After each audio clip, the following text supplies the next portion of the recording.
Welcome to Masters of Product Management, powered by Sequent Learning Networks, a show that provides extraordinary insights for product managers who want to go faster and farther in their product management careers.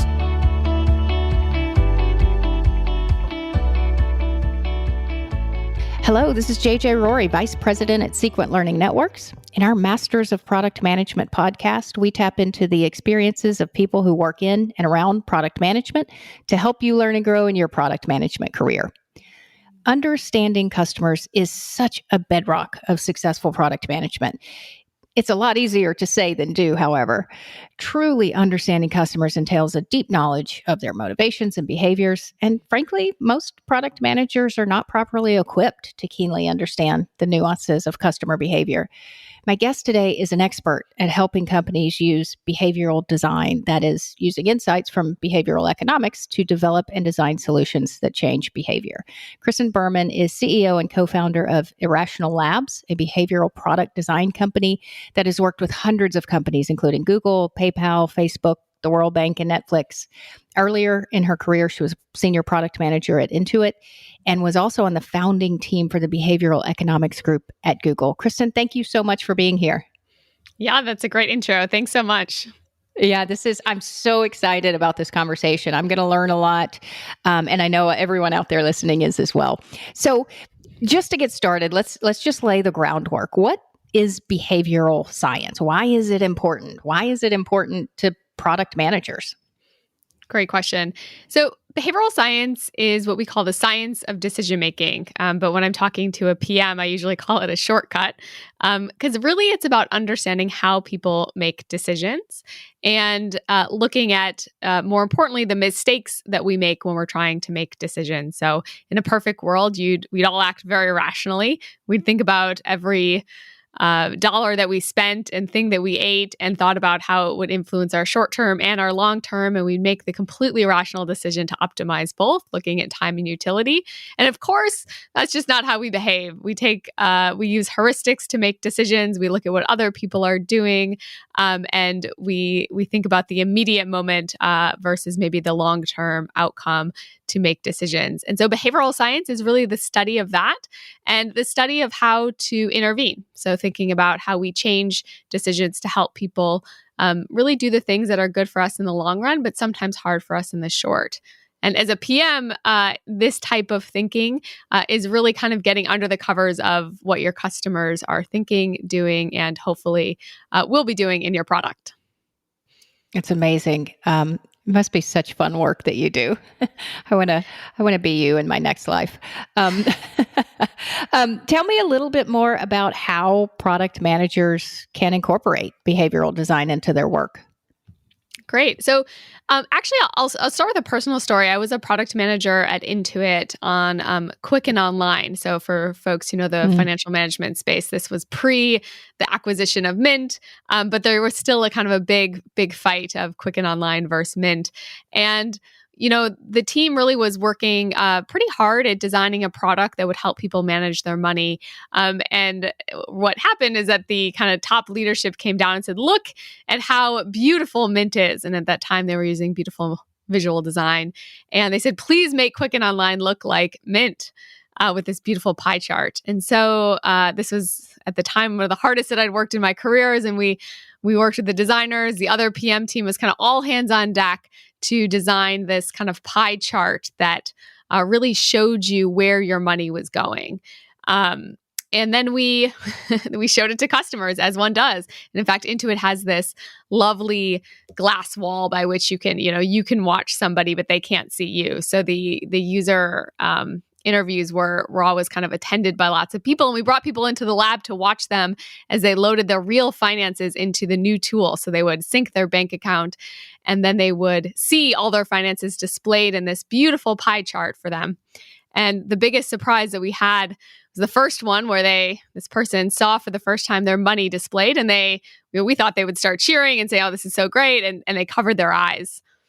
And we said, maybe this is a fluke. Let's just keep going. And time and again, we brought people in, and they just some were just like took a deep breath. Some covered their eyes again. It was almost instinctive. And the question is why was that happening?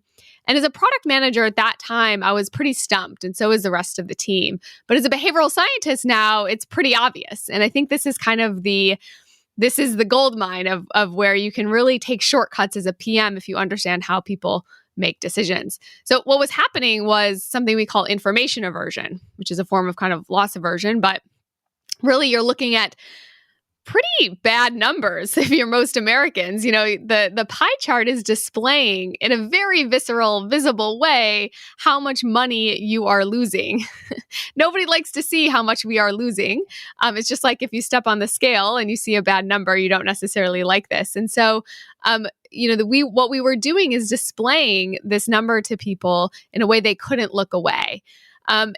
And you just wouldn't want to do that. If kind of products like this are trying to motivate us to come back and have active use and engagement, why would you show somebody such disappointing numbers? And so in hindsight, this was obvious to the team as we kind of reflected this, as people just don't like where their bank accounts are.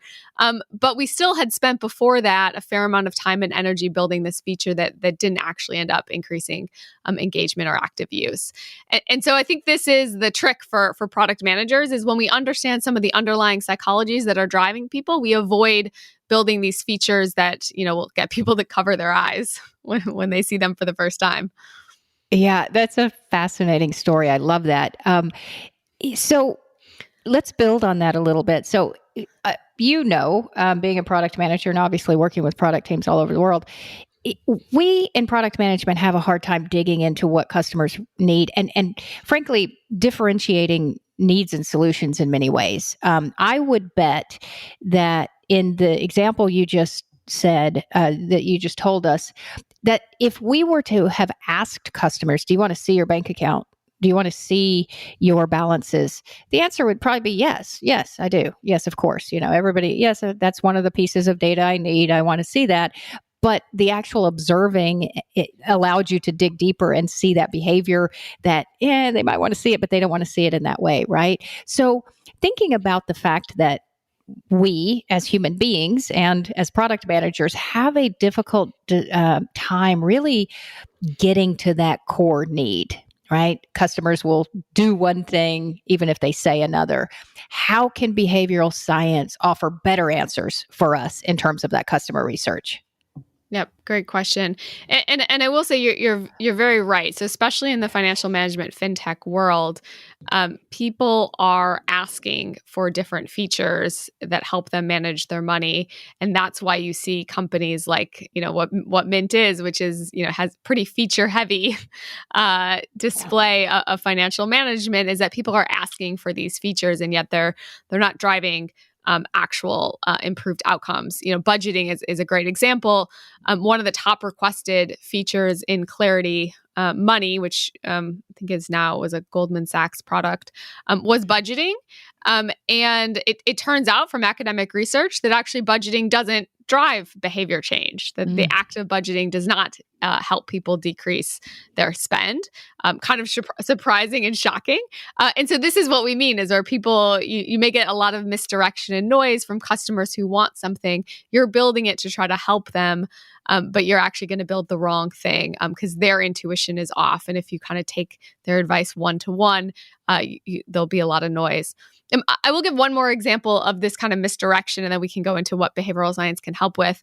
I'm just launching a podcast myself called The Science of Change, and was lucky enough to talk to a former product manager, director of product management at Netflix. And one of his key stories was really back in the day when DVDs were still a thing.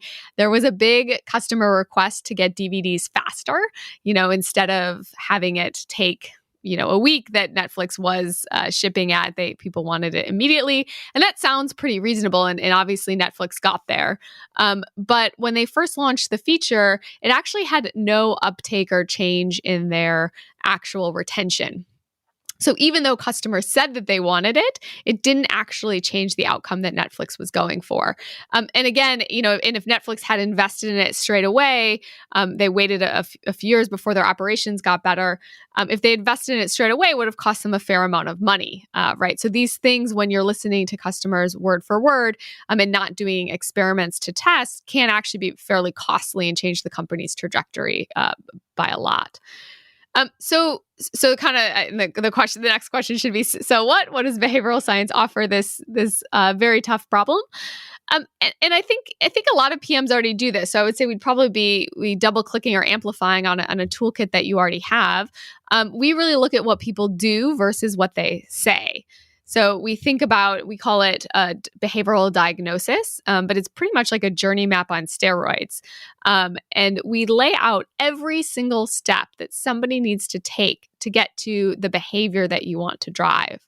And there's a kind of a critical thing in there. In order to determine that, the team needs to decide what actual behavior you want to change. And so that's kind of the first place that we push PMs on, is getting uncomfortably specific about the behavior or action that you want somebody to do. So if you're a bank at any level, you could say, within 7 days of starting a new account, somebody makes a reoccurring transfer for $100 that's timed with their paycheck to savings account. That's a really uncomfortably specific action that you're asking somebody to do. But once you make that decision that that's the action, then designing for it becomes wildly easier. And so the question here is what behavior do you want to change? And that's kind of where we work with teams to think about the action that would drive your outcomes. And so the toolkit here is figuring out the diagnosis that gets to the behavior, the brainstorm about being uncomfortably specific about the behavior, and focusing on what people do versus what they say. And then kind of the Holy Grail here is understanding the psychologies that are underlying the actions that people take. And this is where, in the Quicken Online example, as a junior, at that time I was very young and into it, and I hadn't gotten into behavioral science yet. Knowing what information aversion was not, a language that we spoke. And so once you can put all those pieces together, the diagnosis, the behavior, and the psychologies, all of a sudden the world opens up to think about what is actually driving people to do that behavior. That's really interesting. I love that. Do you have any scenarios or examples of business customers? So obviously individuals, because everyone that works in a business is a person, but from a business customer perspective, right? There's so much interesting data and analysis on consumer behavior. What about business customers? And have you seen any of your clients work to use behavioral science from a business customer perspective? Yes, for sure. So in the real thing to keep in mind is a business person, so if it's B2B sales and you're trying to convince somebody to do something, are they acting like a consumer, or are they acting on behalf of their company? And actually, when they're acting on behalf of their company, it's usually a larger business. It may cause them to be a little bit more rational because they have to explain their decision to other people. And when you have to explain your decision to other people, you may actually spend more time on it, which helps you become more rational, or think about the counterfactual to something, which is, if I didn't do this, what would happen? Which is typically a mistake that somebody acting as a consumer maybe wouldn't consider. Really, the kind of opposite of what would happen if you didn't do a thing like buy your product, or where would the money go if you didn't buy this product. The interesting thing, though, is I do think a lot of times people are acting on behalf of themselves, even if they're in a larger company. I'll give you one example we did with a fairly large company, is that we wanted to incentivize or test an incentive for a small business to do something difficult. And I'm not going to name the business to protect them. But we wanted to basically figure out how we could motivate the small business owner to do something difficult. And we tested out a variety of incentives, and one of them was just paying them money, giving them credit to the service. So it wasn't actually hard dollars, but it was basically a credit off to the service for the next time that you used it. And it was quite a lot. It was around $50, and that's probably more than most companies can afford to give for doing something. And then the other two conditions, one was just $20 to basically something like a Google Play Store or an Apple Store. And this was so that people could buy movies for themselves. And the third one was actually a free movie where you say, we're not, it's $20, sorry, it wasn't an or, there was a condition where it was just giving you the option to kind of redeem a movie. So the question is, which one of these drove higher uptake for the behavior we were trying to drive? In a rational world, you'd likely think that it was the $50. One, this is more money. And two, this is actually going to help your business, right? If you were to explain it to a colleague, as I'd mentioned before, what would drive you to do something, it'd be hard to explain that you gave up $50 in favor of a movie, which is, maybe $5 or something at the time. Yeah. And yet the winning condition, actually think to yourself, if you're listening, what do you think the winning condition is between the $20 or the movie? The winning condition was actually the $20 in Google Play, Apple Store credit. The hindsight analysis is we picked the wrong movie, and that people weren't just not that interested in the actual movie. Wow. That if we'd picked a different movie, that maybe somebody would have, more people would have adopted it. But regardless, the $20, it was interesting because it's substantially less than the $50.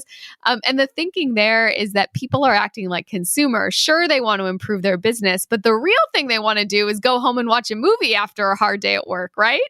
Anyone would want to watch maybe a fun movie versus, kind of have small upside for their business. So I think if we treat, even in B2B sales and B2B product development, as people who are making kind of short-term, hedonic or immediate decision. So basically, I'm making a decision for my current self versus my future self.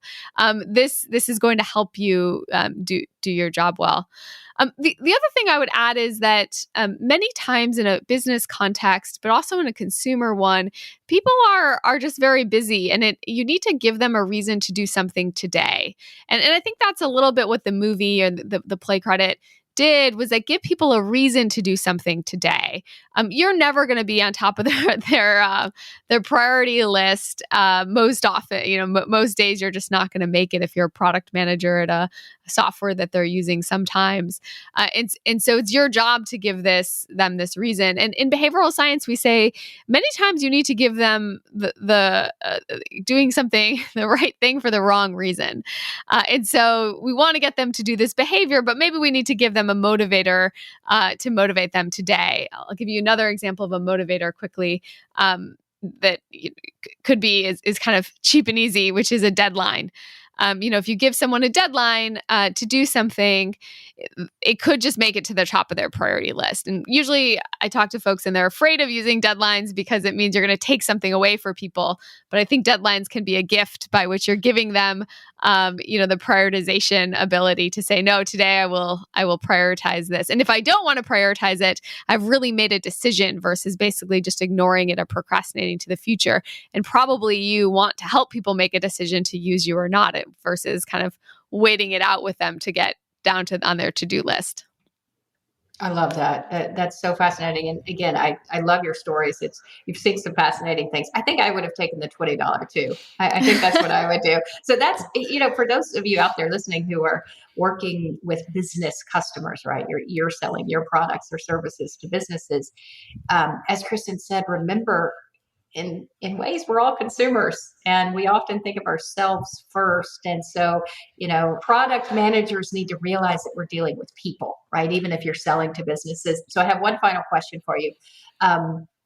What are some actionable takeaways for product managers, right? I mean, you're very schooled in this. You're an expert in behavioral science and behavioral economics, and you've literally built a company around this and a career around this, and it's fascinating. But what can we do in product management that are some practical, actionable takeaways for them to either start today or to at least start the journey of using behavioral science in their activities?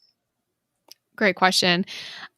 I think it starts with we have something called the 3B model of behavior change. It's obviously whenever you hear framework, you should be skeptical. It's wildly simplifying of the world, but sometimes these things can kind of help make something complex simple to explain in things like a podcast and in written material, and it helps us remember.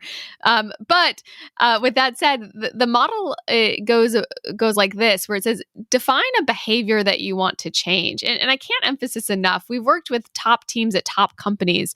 I'll list a few to give me the social proof, so you know that I'm for real here. But from Intuit, Credit Karma, LinkedIn, Microsoft, Indeed, just a Rolodex of companies to know that PMs are not focusing on the behavior that you want to change as much as you should be. And I'm not throwing any one of those under the bus, but collectively, it's pretty obvious that when we think about designing products or services, we're very good at outlining active use, retention, engagement, things like this. But we want to say, what does somebody do when they log in? What is the behavior you want them to do? And then let's design for that. Let's not design to get somebody to log in. And so I think the number one exercise you could do with your teams, and we've done this with lots of execs, where we ask them individually to say, what is the behavior you think the team should be solving for? And we actually videoed one and asked them individually, and then mashed it up in a 3-minute little clip. And when you mash it up and show people, you then have all the execs saying something different. And you look at their marketing landing page and you say, no wonder, right? If they can't agree on what behavior they want to change, it's going to be difficult for their customers, and it shows up on all the things that they do. So deciding and aligning with your team on an uncomfortably specific behavior is likely the best place to start. And then after you do that, we have this, again, the 3B model, which is about reducing barriers and increasing benefits. And it's a simplification of basically the core principles in behavioral science, which is we want to make something easy. Humans tend to be status quo. We tend to do the same thing we did yesterday, and yesterday we did the same thing as the day before. And so we take the path of least resistance, which many times is to do nothing. So reducing barriers is basically the fundamental cult religion in behavioral science, which is making something easy and removing friction. This can be logistical or cognitive friction, but it's kind of the first place that somebody should start. And folks know that the default is probably one of the biggest things behavioral science is known for, and that's for good reason, is that when we make something easy, more people will do it. And then the third B is increasing benefits. And this is really about our tendency to be present bias, that we will watch the second show on Netflix and maybe the third, even though we know that we have to get up early in the morning, but we're focused on our present self versus our future one. In fact, if you want a fun clip, you can Google Jerry Seinfeld Night Guy, and he goes over a really great comedy routine explaining, he doesn't call it present bias, but this is what it is. And so as a PM, you want to think about, what is the immediate motivator to get my customer to do something, even though they know, we all know that it's good for them to do in the long run. We really have to design the immediate value proposition at every single step of the way. And this becomes super obvious with sign-up flows, where we're asking for a cost, where it's a lot of friction to go through something like that. And so we need to make the benefit overweigh the cost. And I think folks forget this, in the sign-up flow, that it's not just about reducing the friction. We need to increase the perception of benefit as well. So I would say kind of the 3Bs is an interesting model for how, kind of a prioritization of first start with the behavior, reduce barriers, increase benefits. And we use that diagnosis map, the visual artifact, to help us do that at every step of the way. Wow, that's amazing. Really, really cool stuff. And great advice. I mean, it's quite complex under the hood, but you've made it, in that 3B framework, very understandable. I know it takes work, and I'm sure the companies you work with, it's a journey for them to get it in their DNA, as you say. But love that. That's really understandable. So I've loved this conversation. This has just been so much fun. Now, remind me and tell us again. Your new podcast is called The Secret of Change. There's lots of secrets in there, but it's called the science of change. The science of change. Yeah. Okay. See? It's going to be so good for your audience because we interview like product managers at leading behavior change companies. So the first episode, we talked to the director of product management at Peloton. We go to Duolingo. We talk to LinkedIn and Credit Karma. And so we're really kind of diving deep with these leaders to understand how they've managed to change everyone's behavior. How does Peloton get us to exercise and Duolingo get us to learn a language? And we're double clicking on kind of the small little things that they're doing to get us to change in an everyday way. I love that. The science of change. I'm not sure where I got the secret. You're going to let us in on all the secrets. That's it. So exactly. The science of change. Okay, perfect. I can't wait for that. That's going to be amazing. Kristen Berman, thank you so much for the conversation. Loved having the conversation with you, and thank you for sharing your wisdom. Wonderful. Thank you so much. And thank you all for joining us on Masters of Product Management, powered by Sequent Learning Networks. I am JJ Rory, and I look forward to speaking with you on the next episode. You've been listening to Masters of Product Management, powered by Sequent Learning Networks. If you'd like to take your career to the next level with additional tools, training, coaching, and books, be sure to visit Sequent Learning Networks at sequentlearning.com.